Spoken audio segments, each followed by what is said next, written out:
Forja a été créé en 1977 par des parents à l'époque de jeunes adultes handicapés visuels.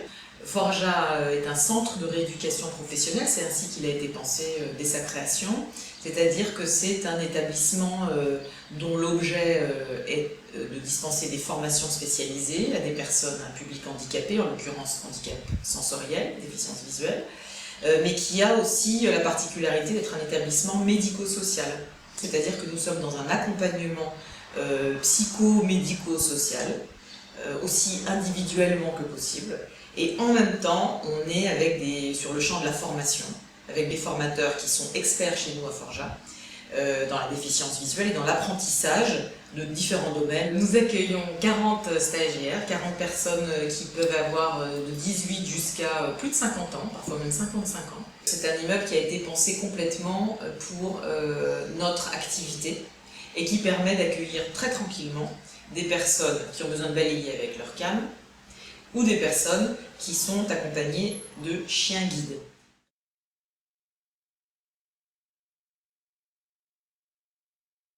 Les formations que nous dispensons sont les suivantes. 2 diplômes à ce jour auxquels nous préparons.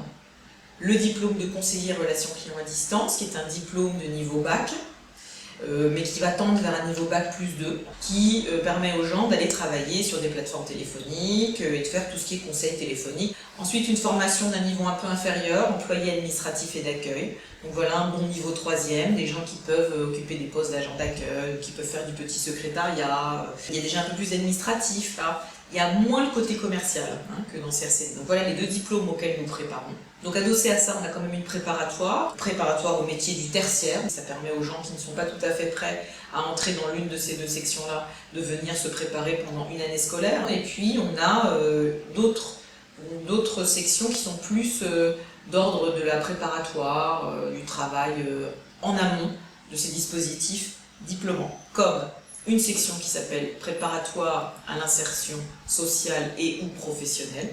La PISP, la préparatoire à l'insertion sociale et professionnelle, accueille des usagers déficients visuels, déjà dotés d'un outil de travail, c'est-à-dire la bureautique et le braille le cas échéant, et qui ne sont pas intéressés ou qui n'ont pas le niveau des formations tertiaires que l'on dispense en interne.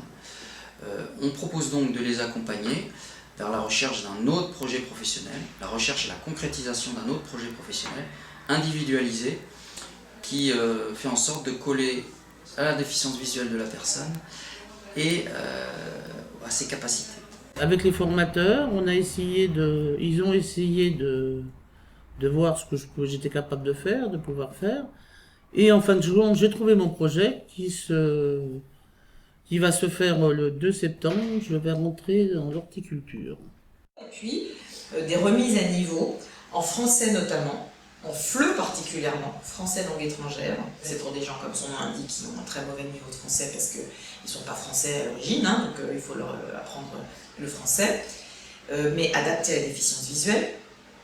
Et puis sinon, remise à niveau outils, là, on est plus sur un versant personnes qui ont perdu la vue de manière un peu évolutive rapidement les dernières années et qui ont besoin d'acquérir un outil de travail adapté à leur déficience visuelle.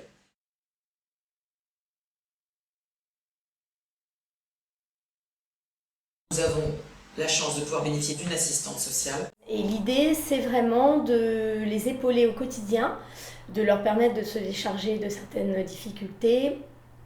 Moi, je prends les problèmes qu'il faut résoudre, je me mets en lien avec différentes institutions, d'autres assistantes sociales de secteur, d'autres institutions, et de telle sorte qu'ils se retrouvent plus allégés au quotidien et plus concentrés du coup sur leur formation. Nous avons donc un temps partiel aussi d'orthopsie. Elle intervient à Forja pour donner des conseils sur les outils, l'aménagement des outils, mais aussi pour les personnes qui ont une prescription médicale et qui le souhaitent, faire de la rééducation. Nous avons une chargée d'insertion qui permet aux stagiaires de bénéficier d'un accompagnement sur le travail des outils liés à la recherche d'emploi. Je fais ce que j'appelle des QCL spécifiques à l'emploi, spécifiques aux connaissances des entreprises. Et je travaille avec eux aussi la bête noire des stagiaires, les CV, les lettres de motivation.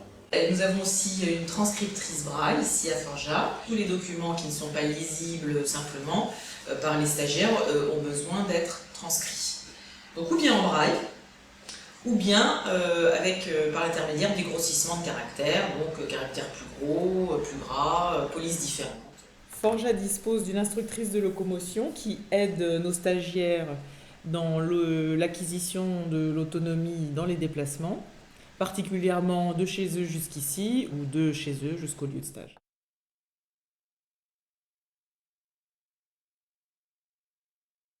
Forja est un semi-internat. Nous proposons aux gens de se restaurer ici sur place, moyennant un coût extrêmement bas, puisqu'on est à 3,50 € et quelques pour entrée, plat, dessert.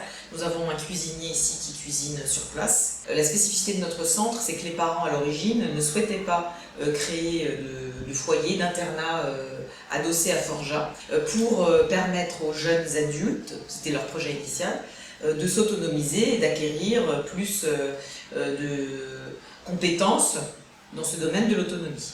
Avec un tout petit delta quand même néanmoins qui consiste dans le fait qu'il y a quelques années, l'Institut gestionnaire du Centre de rééducation professionnelle a acquis quelques studios qu'il peut mettre à disposition de personnes qui éventuellement viennent de province ou qui n'ont pas de logement. Et puis, nous avons un partenariat un peu informel avec un foyer pour adultes, pour jeunes travailleurs, 18-25 ans, rue Didot, pas très loin de Forja. Nous avons aussi une prof de théâtre qui intervient depuis 15 ans au moins ici à Forja. Donc ça, je dois dire que c'est quelque chose auquel nous tenons vraiment beaucoup. Le développement personnel à côté de tout ce qui est un peu plus contraignant quand même, dans les apprentissages forcément comme pour tout le monde. Vous êtes complètement folle.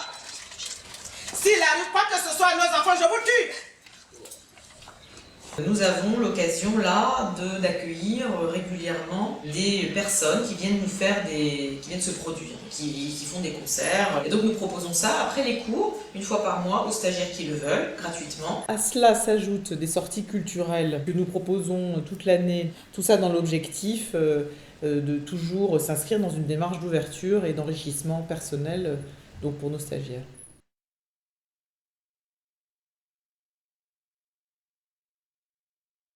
Je travaille aussi sur les relations entreprises, c'est-à-dire que je prends mon téléphone pour essayer de contacter des entreprises, pour essayer de les rencontrer et puis voir éventuellement s'il y aurait des postes soit de stage ou d'emploi. C'est-à-dire que l'idée, c'est de faciliter la vie des entreprises qui accueillent nos stagiaires quand elles ont la gentillesse de bien vouloir le faire. Quand une personne va faire un stage particulier en fonction de son besoin, de là où elle en est particulièrement, les formateurs, et Forja en général, mettent tout en œuvre pour qu'elle arrive sur place avec toute la panoplie pour être opérationnelle, et c'est-à-dire que nous, on prête les outils.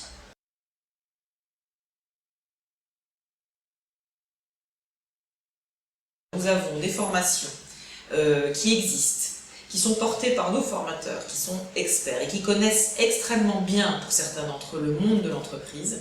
Des formations de sensibilisation à la déficience visuelle, pour des personnels qui sont tout à fait en dehors du champ de la déficience visuelle, mais qui se diraient, tiens, pourquoi pas accueillir un collègue déficient visuel. Donc ça existe, c'est un format qui existe, qu'on peut proposer, et qui est très facile à mettre en place en entreprise. Nous avons des formations de sensibilisation au braille, ça c'est peut-être un peu plus ludique, un peu plus pointu. Et puis en interne, nous avons des formations continues, c'est-à-dire que là pour le coup ça s'adresse peut-être davantage à des personnels salariés déficients visuels, donc déjà en poste, et qui ont besoin d'un renforcement ou une montée en compétences, notamment liée à la bureautique et aux nouveaux outils, puisque les outils bureautiques sont très évolutifs et changent beaucoup.